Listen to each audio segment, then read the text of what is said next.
Orissa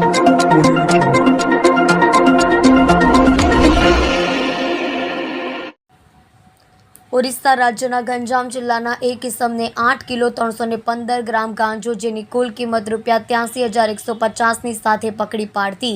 Saroli police station surveillance team. Police commissioner Anupamsinh Gehlot Surat શહેરના no drugs in Surat city અભિયાન અંતર્ગત ગેરકાયદેસર ડ્રગ્સ, ગાંજા અને ચરસની હેરાફેરી કરતા ઇસમોને પકડી પાડવા અંગેની સૂચના અન્વયે તથા ખાસ પોલીસ કમિશનર સેક્ટર 1, ઇન્ચાર્જ નાયબ police commissioner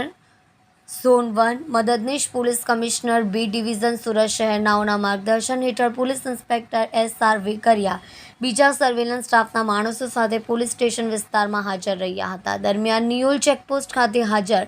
ASI Rameshbhai Haribhai, assistant police constable Vileshbhai જશવંતભાઈને મળેલ બાતમી હકીકતને આધારે નિયોલ પોલીસ ચેકપોસ્ટ નજીક સાબરગામ 4 રસ્તા પાસે જાહેર રોડ ઉપર સારોલી ખાતેથી આરોપી સંતોષ